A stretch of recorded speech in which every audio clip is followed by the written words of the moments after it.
Say above anything else right now, you are a communicator and listener. Um, And that is something that you enjoy, being a communicator and listener. yeah, and I think, but being those things gets you trapped in the cycle of being communicator and listener because language in itself is a web. Yeah. You can only use the tools so much. Like you only have a certain amount of colors to paint with, a certain amount of words to paint with, and it's like you can come up with new words based on whatever. So, if you were a communicator and a listener, let's just say this. If you were a communicator and a listener of, let's say, information, let's say that you learned different languages. You became not bound by language or even a single language. And you learned mathematical code, so you weren't bound by language. Yeah. And you learned numbers, and you learned emotional Like responses. patterns within them. Yeah, and physical responses. So you weren't bound by any sort of Like societal thing. culture. And your entire life rotated around communicating information to others to better their lives or to inform them, and gaining new experiences and new information for yourself. Does that sound, for John Hardbeck, like a worthwhile life? And I think with anything, it evolves over time. But does that, at this current point, sound worthwhile to you? Yeah, that sounds awesome. But it sounds very abstract though, because it's like if we could add more details, that'd be like, oh, Jonathan Hardbeck who lives in Arizona, who blah blah blah, like all these different things, and there's I've been writing about like different masteries of life. So it's like life mastery because that's the biggest thing I can think of. Like you want to master it all. You want to be the master of the universe. Like you want to be God, basically. Like you don't actually want to be, but you do. So like on that point, there's the things that we can achieve. It's tool mastery, self mastery, skill mastery, and environmental mastery. And like all these things tie into each other, but these are the things you master. So like environmental mastery would be like understanding your environment, like the way the brain works with the environment.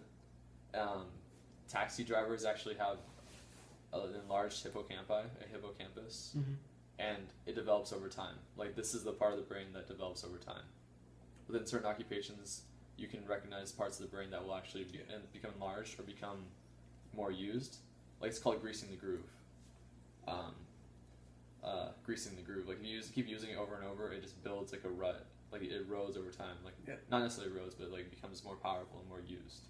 Gross. So say you're a CEO, you're gonna have a certain vocal tonality to you. You're gonna talk like basically like a badass, like because you're always telling people what to do, and that's gonna come home with you, and you're gonna act based on like the way you're most real, you're most passionate. That's why in certain relationships, like that American Sniper movie, when he came home, he wasn't thinking about his wife. Well, he wasn't thinking about his wife. He was thinking about because that was more real. Yeah, like what's the most real thing that people? It's like they're in the stupor, and what do they put on TV? Like that's the most real thing that's gonna hit them no matter what. Blood, explosions, sex. And how does that affect us? It affects us in our necessities, in our self-preservation. Our wanting to reproduce, which is part of self-preservation. It's like this. What's the word? Copying of ourselves. I'm gonna use what people put on TV because I was listening to you, and then that reminded me of my original point that I wanted to pose back to you, and kind of the reason that question came up in my mind, and I wanted to kind of see what your answer was. And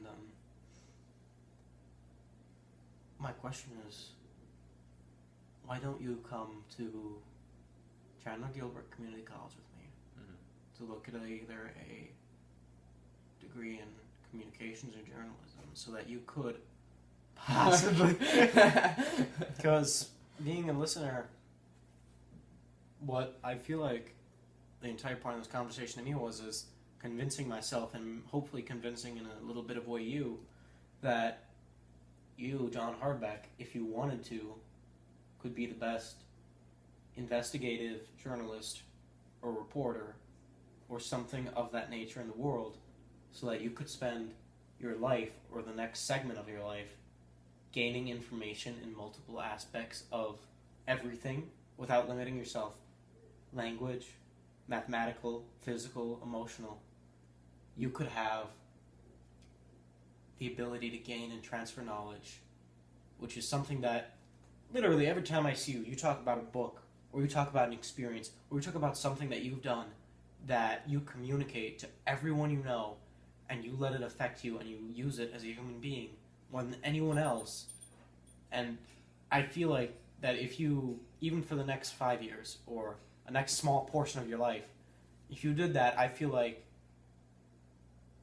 you would be A, the best in the world at it, and B, it is something that for someone like you, where I've never met someone who is so unbound by any one thing in their life or any one aspect of learning.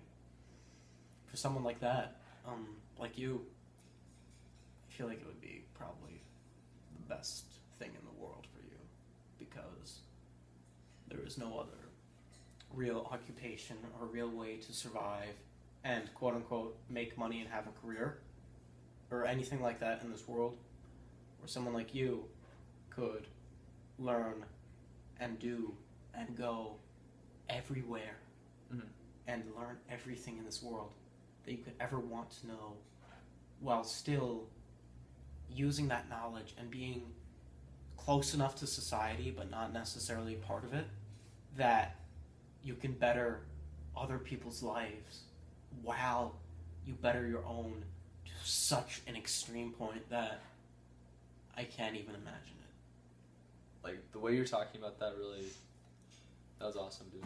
Thanks. The way you're talking about that, there's the phrase, like, act locally and think globally. Yeah. And, like, you just, like, made me think really globally. Because, for me, if I have the paints, or if I have the colors to paint with them, like, I'll paint with them. Like, you bring these things to attention to me. Like, if I watch a movie about, like, lemurs, say, like, I'll be thinking about lemurs, like, more so than other things. And that comes back to, like, the fetishization thing.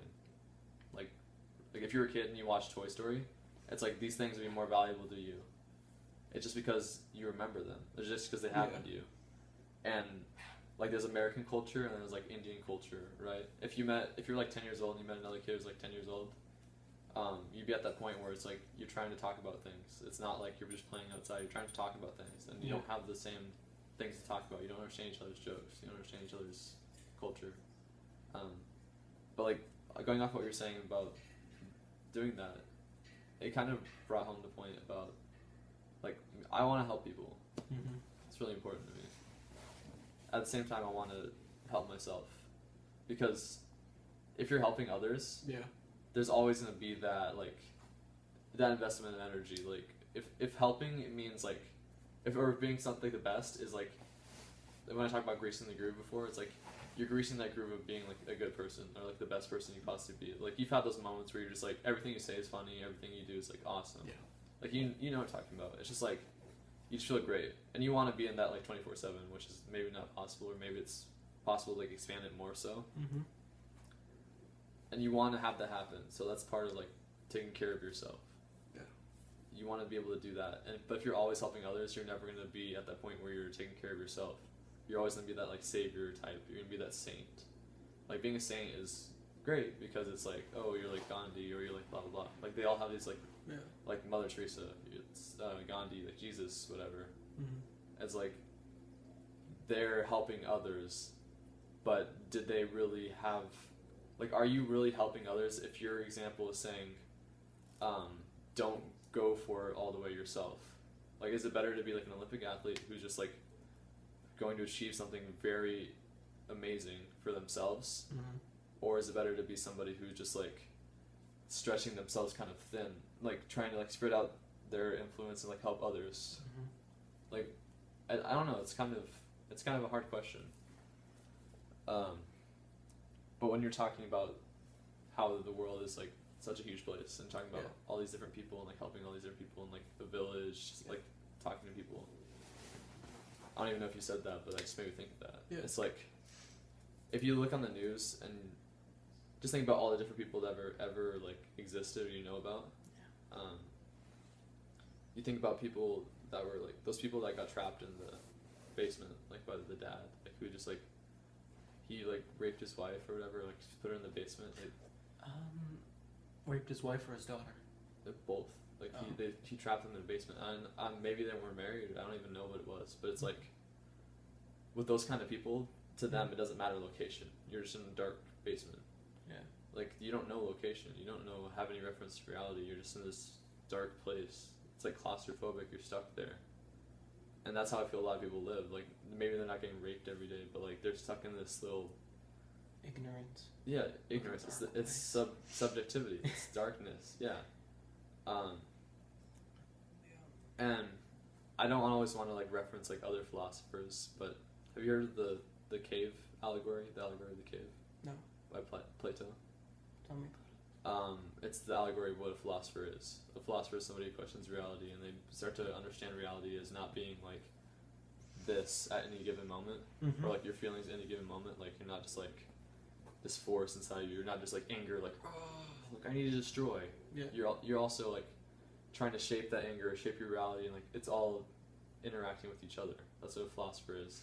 The allegory of the cave is there's these shadows on the wall.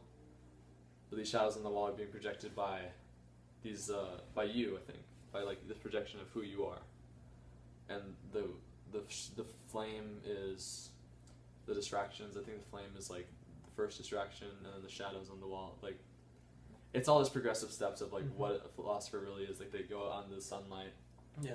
And that's like what true reality, objectivity is, like actually understanding things for what they are, Mm-hmm. or as much as any person can. Yeah. And then they try and come back and still people don't understand. Like you can't really like show like, hey, but you can do your best through like Yeah. people try and do it in sneaky ways, like through movies and stuff. Yeah. Like what's the best way is like Fight Club. You seen Fight Club? Heard of it? I know. You never seen it? Never seen it. No. But it's like, it's this higher consciousness that can slip into culture once in a while. Mm-hmm. But then you have lower consciousness that will slip into culture. It's like 9/11, I could say it's probably like one of the most lower consciousness moments where it's just like the planes hit the building, and then it's just like, fuck those Muslims, fuck those terrorists, fuck them. Yeah. And it's just this reaction. It's just like we have to get them, protect ourselves, and that's just going back into like this reptile brain of just like territory protection, and like the story they say. Like even if you watch the news at that moment, it's just like it seems so manipulative the way the information is presented to you. It's like we don't know what happened. There's some like thought. I feel like this is a point that really does resonate with you. Really? Yeah.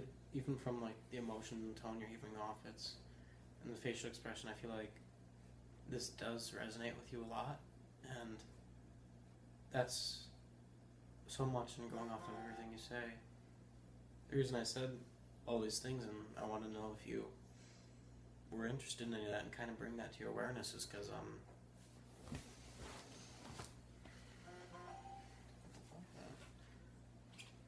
you're not the type of person where if I said, hey, if you want to do this, I'll make every single step for you and you just have to follow it. You're not the type of person who would want that, I don't think. I think you're the type of person where if I say, hey, do you want to do this? And you say, yeah, I think you're the type of person who would like to figure it out and do it themselves, even if we would do it the same way, and ask for help if you choose it or need it. But honestly, if you were that type of person, if you said, yeah, I want to do this, I'd do it all for you. But I just wanted to bring it to your attention because I am moving on with a huge part of my life. Mm-hmm. High school. And So not just high school. I'm just... It's a new era, if we were. Yeah, and you've probably been the biggest, if not one of the biggest impacts on not only that change, but on my life itself. And what I don't want to see happen more than anything else in this world is I want to see you stay in your same era, where you're not able to get yourself as a human being. Because going back to Brave New World, there are always those mutations. Even in such small things, there are those mutations where, you wouldn't be in John Harbeck wouldn't be an epsilon. John Harbeck wouldn't be a gamma. John Harbeck isn't a delta. He's not a beta. He's not an alpha. He's an alpha plus. John Harbeck is, at his full potential, probably one of the highest 1% of 1% human